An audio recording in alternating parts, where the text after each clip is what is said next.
everyone, what's going on? So I just wanted to quickly go on. I wanted to do a video for you guys. So let me just start off by introducing myself. So for those of you who don't know me, I am Kabrea Thomas, and I'm the CEO and founder of Fashionably Yours. Fashionably Yours is basically a New York City based image, wardrobe styling, and personal shopping firm. And what we do is we help professionals define their style, revamp their wardrobe, as well as gain confidence in what they wear. So one thing I like to say is if you don't feel good on the inside, it's going to show from the outside, and vice versa in a sense, right? So what I basically do is I help my clients feel more confident in what they wear so they can stand out, and just looking good on the outside changes your persona, and it makes you feel good on the inside and the outside as well. So I wanted to go on today to talk to you guys about what being an entrepreneur is about. I actually did take some notes here. I like to stay organized, nice and neat. So I just wrote some things down. I just jotted some things down in bullet points of what I think an entrepreneur is about. I've been an entrepreneur for 4 years now.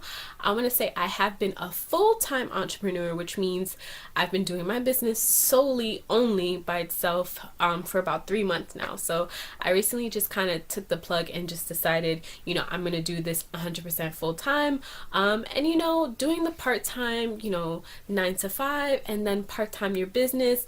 You're not spending that much time investing energy and time into your business because you're worried about paying the bills and things like that.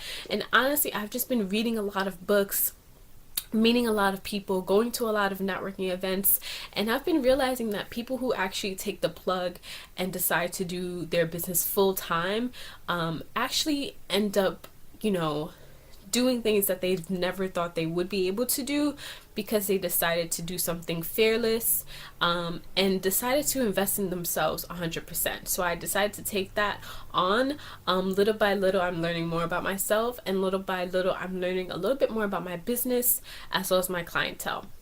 So now that I said that, I am going to quickly discuss my bullet points of what you can't really see here, of what I think being an entrepreneur is all about. Not what I think, what I know being an entrepreneur is all about, because I'm an entrepreneur myself. So I just jotted some things down, and I'm gonna give a little bit more detail as to why that is my answer as to what being an entrepreneur is all about. So the first thing I put is taking risk. Now, I know I recently kind of touched upon it, and this wasn't scheduled or anything like that, but being an entrepreneur is all about taking risks. Now, deciding to do your own business in general already is a big risk in a sense, because anything is unpredictable. You don't know when's the next time you're going to get paid. You don't know what's going to happen tomorrow. You don't know who you're going to meet. You don't know what collaborations you're going to do, and you don't know what opportunities are going to fall onto your plate. So, I would definitely say being an entrepreneur is all about taking risks. Now, being an entrepreneur is not for everyone. Not everyone is comfortable with taking that big risk. And then there are a few people who are going to be 50-50, and they love to play things safe. So being an entrepreneur is about being okay with, I don't want to say it's failure, because people will consider it as failure, but I don't consider it failure because being an entrepreneur, you're not afraid to fall. You're not afraid to be uncomfortable. You're not afraid to be in awkward situations, because it's all about picking yourself back up. So, that going up and down kind of thing. There are people who feel comfortable with, being right here in between. But if you don't fall, you don't really know what you're capable of. So I want to say that's another thing that being an entrepreneur is all about. The second one I put was professionalism. Now, I have been in the game for some time, and just me as a person, I'm a very professional person. But there are a lot of people that I have met that aren't professional, and I think they should be professional. And I think when I watch videos or webinars about what being an entrepreneur is about, I hear a lot of people talk about taking risks, making sacrifices, and things like that. But I know that being professional is just as important as taking risk, because when you're networking with people on a business perspective, you always want to remain professional. When you're speaking to your clients and your customers, you always want to remain professional. You have to remember that these are business partners, these are business opportunities, these are business resources. So you never want to make it a personal thing. You want to keep it as a professional level. A lot of people do respect professionalism, and I think just me as an individual, because I'm always professional with everything, people respect me more. And it's hard for me to gain respect because I am younger, a younger entrepreneur. I'm 23 years old, and sometimes I meet people who are twice my age, you know, a decade older than me, or whatever the case may be. And honestly, I don't care about age, but sometimes people don't respect you because you are younger. So I always stay professional. I always speak professional. My body language, everything is professional. Speaking with my hands is professional. The way I talk is professional. The way I greet people is professional. So that way they have an understanding that we're basically on the same level. And because I approach you in a professional manner, you're gonna approach me back in a professional manner as well. So that is my second one. It's very important. If you guys are watching this video, always remain professional with your customers, your clients, the people you're in business with, because you never want to mix professional with personal, ever. The next one I have is being open-minded. Now, not everyone is open-minded. I do consider myself open-minded to a certain aspect, but as an entrepreneur, especially when you're starting, you always have to be open-minded, because there are going to be things that you never thought of that's going to come your way, and you have to make the decision whether you're going to take it or kind of stay, you know, to yourself. Now, I'll give you guys an example. When I go to these events and I exhibit my products and things like that, I meet a lot of entrepreneurs who are a little bit older, and they're not as open-minded when it comes to the internet in general.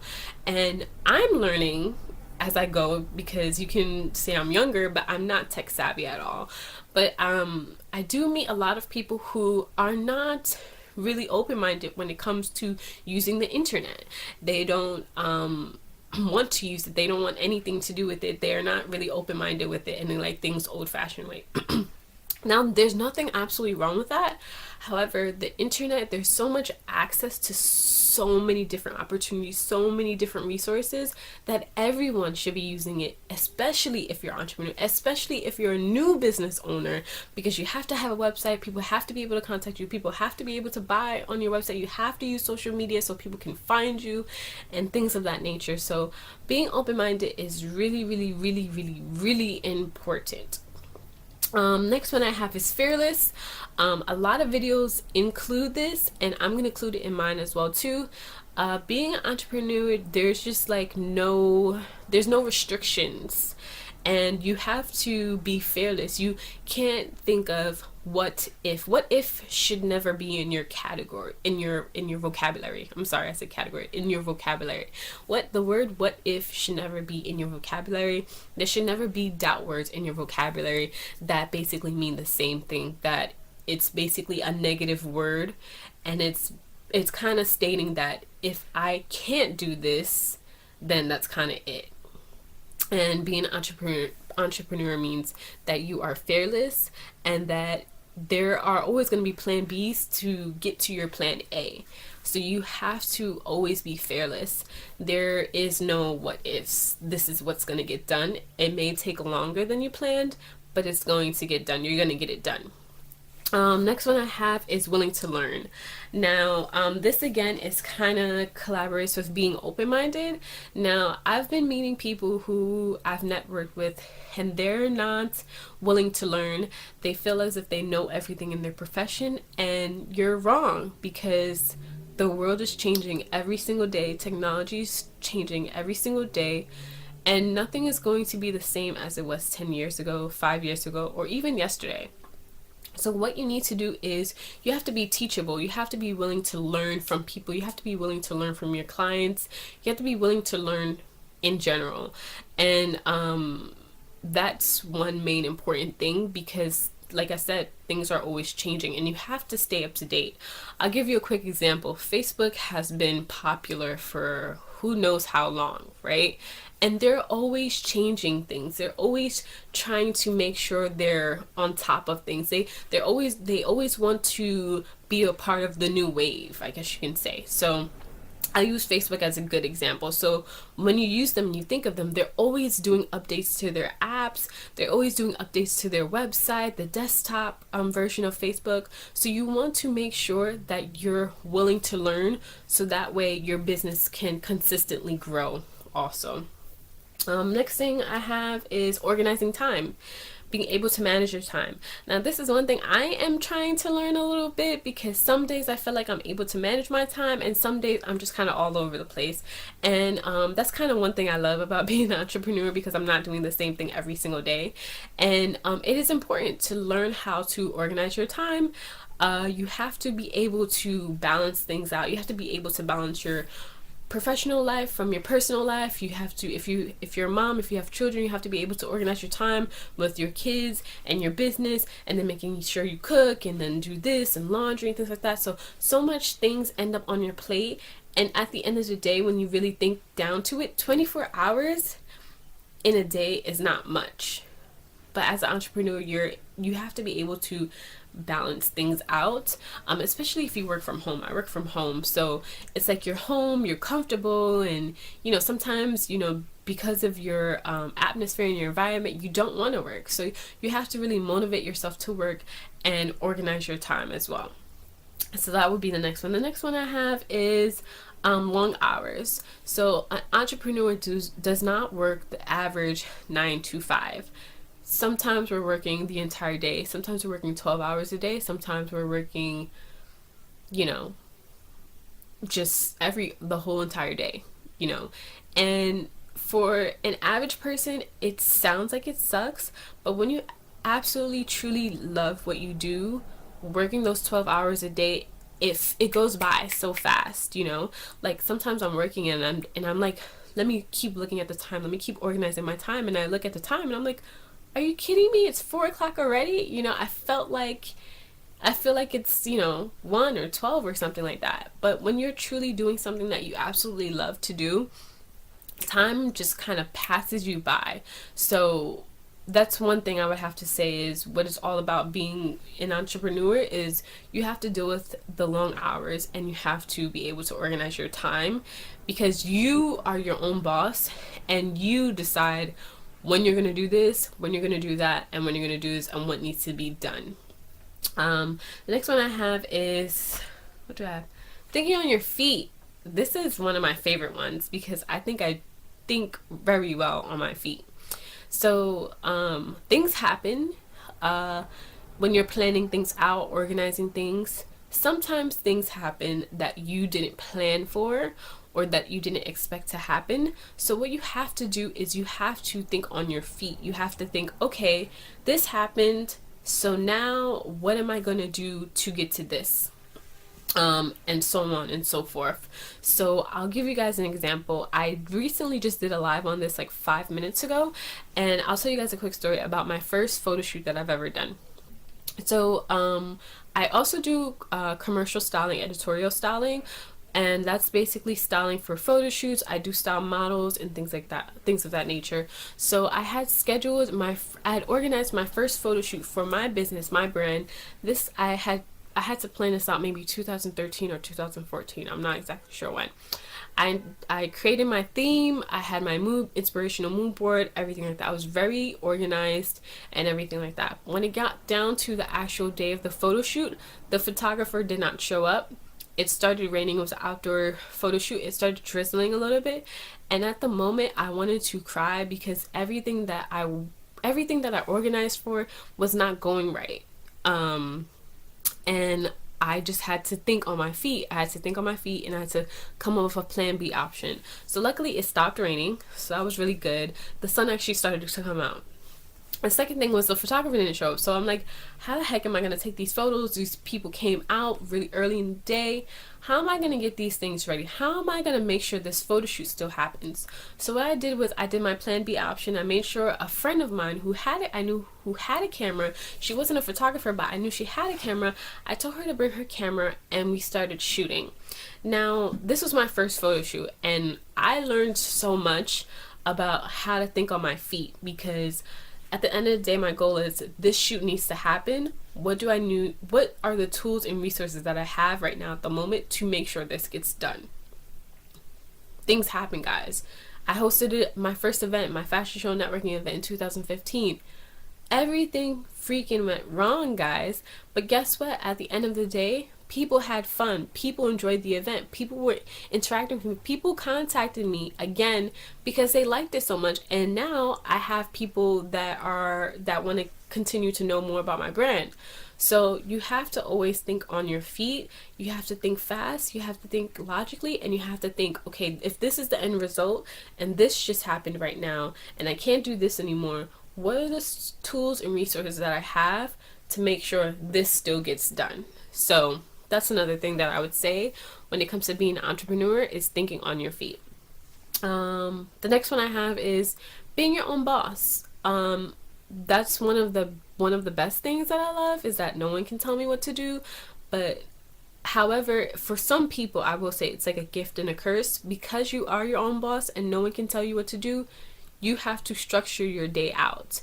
You have to structure out what's going to happen today, what's going to happen the next day. You're in control of what happens. You're in control of who you meet, who you network with, who you collaborate with. You have a lot more responsibilities, and not everyone can handle that. Again, being an entrepreneur is not for everyone. So there are pros and there are cons. But if you really truly love what you do, those cons turn into pros for you. So that would be the next thing, is you are your own boss and you structure your own time, you structure your own schedule, and you make everything happen. Last but not least, I consider being an entrepreneur as success. Now, for everyone, success can mean a different thing, and to me, success doesn't mean money. And I mean, having money, lots of money is great, but I don't consider being successful having money. Being successful to me is being happy. That's one. Two, I consider success to be just being appreciative of everything that's around you, having the support of your friends and your family members, and doing something that you really love to do. Because I know so much people who make tons of money. They can make more money than me, but they are not happy with what they do. And when you think about it, whether you work part-time or full-time, you're doing something that you don't want to do. So what's going to happen? You're going to dread being there. Especially if you work for full-time and you have to work 40 hours, you're gonna dread getting up in the morning to get ready, to take that train ride there, or commute however you get to work, to get there, to be there for 8, 9, sometimes 10 hours at a time in a day. Work with people you don't like. Have someone tell you what to do throughout the entire day. And sometimes people do the 9 to 5 and they never get to move up with the company, so they're kind of stuck there making the same amount for a long period of time. What happens? You have extra bills, you may have children, and so much thing piles up, and some people get depressed. Things happen. But when you're an entrepreneur, you have more control of what happens. You have control of who you hire, you have control of your day, you have more flexibility. You have control over where you work, you have control over your environment, you have control over what you do for the day, you have control of what you don't do for the day. And that's one thing that I love, and I truly think that's a step or a level or a phase to success. And I honestly think it's amazing. So that is about what I have here when it comes to being an entrepreneur. There's so much more things, but these are a few things that I listed that come to the top of my head when I think of what it is when it comes to being an entrepreneur. If you guys have any other things or any tools or any ideas that came to your head when you watch this video that I didn't list, you guys can feel free to comment that below. I would love to hear some more about your comments and what you think being an entrepreneur is all about. But until then, thank you guys so much for watching. Also, I am doing a second webinar, which will be my second wardrobe workshop webinar, if you guys haven't heard about it. And this one is going to be about 4 ways you can upgrade your wardrobe for the season. What you need to do is you need to take your winter clothes back in your suitcase, back in your, shove it somewhere that you can't find it or get to it quickly. And what you need to do is bring out your spring clothes, bring out brighter colors, tones, polka dots, all that good stuff. But what I'm going to do in this webinar is I'm going to teach you guys 4 valuable lessons that I teach with my clients all the time of how you can upgrade your wardrobe so you can stand out and feel more confident in what you wear. Now, I'd love for you guys to join me. It's going to be May 19th, which is a Friday at 1:30 p.m. And all you need to do is to register using the link below. It's absolutely free. Feel free to come with a glass of wine. I did that in my first webinar and we were all chilling and relaxed and things like that. So you guys can feel free to register down below. The link will be below at fashionablyoursnyc.com/wardrobe workshop. Thank you guys so much for watching.